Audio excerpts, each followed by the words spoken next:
کہ صحیح بخاری میں ایک حدیث ہے کتاب المناقب چیپٹر کے اندر، جو صحابہ کرام کے مناقب والے چیپٹر ہیں، علقمہ تابعی کہتے ہیں، اور یہ ہم نے وہ کربلا والے ریسرچ پیپر میں یہ حدیث ڈالی ہوئی ہے۔ علقمہ تابعی کہتے ہیں کہ میں کوفے سے سفر کر کے شام گیا، یعنی آپ سمجھ لیں 15-20 دن کا سفر تھا، اونٹ پہ پیدل، اتنا مشکل سفر۔ اور شام میں اس لیے گیا کہ وہاں پہ کچھ اصحاب رسول سے ملاقات کروں، خود تابعی تھے۔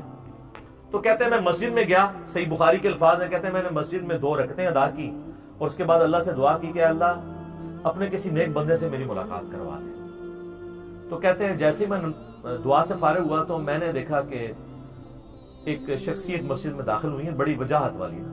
تو میں نے لوگوں سے پوچھا یہ کون ہے؟ تو بتایا گیا یہ ابو درداء ہیں رضی اللہ تعالیٰ، اصحاب صفہ میں سے، درویش ترین صحابہ میں سے۔ 2 نبی اسلام کے صحابہ بڑے لاڈلے اور درویش اصحاب تھے، ابو درداء اور ابن مسعود رضی اللہ عنہما وعلیہم السلام۔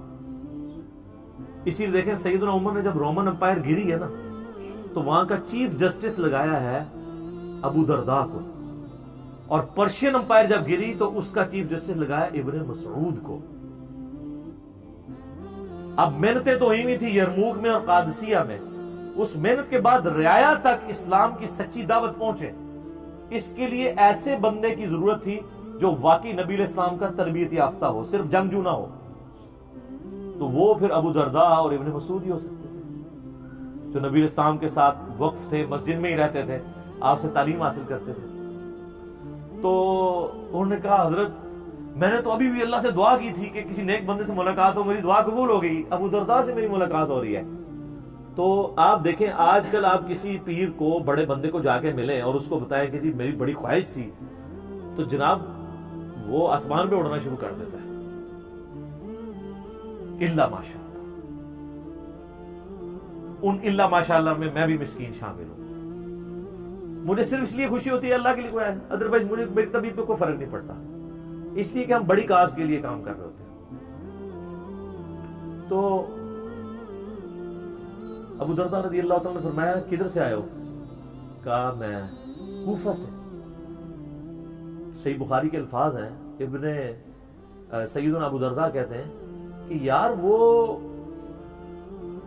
کوفے کے اندر ابن مسعود موجود نہیں ہے، صاحب النعلین، جو نبی علیہ السلام کی مبارک جوتیاں سفر و حضر میں اپنے سینے کے ساتھ لگا کے رکھتے تھے، اور ان کا نام پڑ گیا تھا یا صاحب النعلین، یا صاحب النعلین، نبی علیہ السلام کی مبارک جوتیوں والا۔ تو انہوں نے کہا ہاں ہے۔ پھر انہوں نے کہا یار وہاں پر نبی علیہ السلام کے رازدار حذیفہ ابن یمان موجود نہیں ہے؟ کہاں ہے؟ پھر انہوں نے کہا وہاں پر نبی صلی اللہ علیہ وآلہ وسلم نے اپنی مبارک زبان سے جس کے لیے گارنٹی دی تھی کہ اس کی رائے شیطان سے محفوظ ہوگی، ابن سمیہ، عمار ابن یاسر نہیں ہے؟ ان کا ہاں ہے۔ تو انہوں نے کہا تم اتنی دور سے اتنے 3 بڑے بندوں کو چھوڑ کے شام میں کیا لینے آئے ہو؟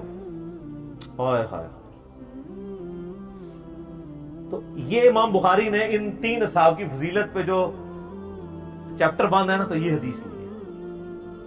ابو درداء جن کی تعریف کر رہے ہیں کہ نبی علیہ السلام کے سفر و حضر میں جوتیاں اٹھانے والے صاحب النعلین ابن مسعود، اور بخاری میں یہ بھی حدیث موجود ہے کہ نبی علیہ السلام کی سنت پہ سب سے زیادہ عمل کرنے والے جو صحابی تھے نا، وہ ابن مسعود تھے رضی اللہ تعالیٰ عنہ۔ صحابہ میں یہ چیز ایگریڈ تھی، اور بخاری مسلم میں حدیث ہے 4 بندوں سے قرآن سیکھو، ان میں سے ایک ابن مسعود ہے۔ اور بخاری میں حدیث ہے ابن مسعود کہتے ہیں اگر میں جانتا ہوتا مجھ سے زیادہ کوئی قرآن جانتا ہے نا، میں اونٹوں کے جگر جلا کے سفر کرتا اور اس سے جا کے قرآن سیکھتا۔ میں نے 80 صورتیں نبی علیہ السلام کے پیچھے نماز میں کھڑے ہو کے یاد کی ہیں، ڈائریکٹ آپ علیہ السلام کی تلاوت سن کے۔ اچھا یہ کوئی تکبرانہ ان کے الفاظ نہیں تھے، ان کو یہ تھا کہ یار میں نے ایفرٹ پٹ کی ہے اس کام کے لیے۔ آج کل یوٹیوب پہ کلپ آتا تو کہتے ہیں میں کرتا ہے۔ میری باتوں سے کئی لوگوں کو جواب مل گیا ہوگا، سر جس نے ایفرٹ پٹ کیا بتانا چاہتا ہے، اور اس سے آپ سے کوئی اجر نہیں مانگتا، چندہ نہیں مانگتا، کھال نہیں مانگتا قربانی کی، نہ آپ کی کھال مانگتا ہے۔ تو ابن مسعود رضی اللہ تعالیٰ عنہ اور دوسرا حذیفہ ابن یمان کو آپ علیہ السلام نے 12 منافقوں کے نام بتا دیے تھے، جو انہوں نے آگے نہیں بتایا، اس لیے میں بھی آپ کو نہیں بتا سکتا. مجھے صحیح مسلم میں ہے کہ ان کو دوبیلا پھوڑا نکلے گا، بس اتنا ہی. اور تیسرا بندہ کہا کہ شیطان سے اس کی رائے محفوظ ہوگی، عمار ابن یاسر. اور عمار ابن یاسر تینوں جنگوں میں مولا علی کے ساتھ تھے، جمل، صفین، نہروان کے اندر. تو اسی لیے یعنی وہ پھر حدیث بھی آئی بخاری میں 2812، عمار کو ایک باغی جماعت قتل کرے گی، عمار ان کو اللہ اور جنت کی طرف بلائے گا، وہ جماعت دوزخ کی طرف بلائے گی. تو عمار میں نہیں تھے، جی ہاں نہروان میں نہیں تھے، سوری، وہ تو نہروان سے پہلے صفین میں شہید ہو گئے تھے. جزاک اللہ خیر. تو یعنی وہ رائے میں مولا علی کے ساتھ، تو شیطان سے محفوظ ان کی رائے نبی علیہ السلام نے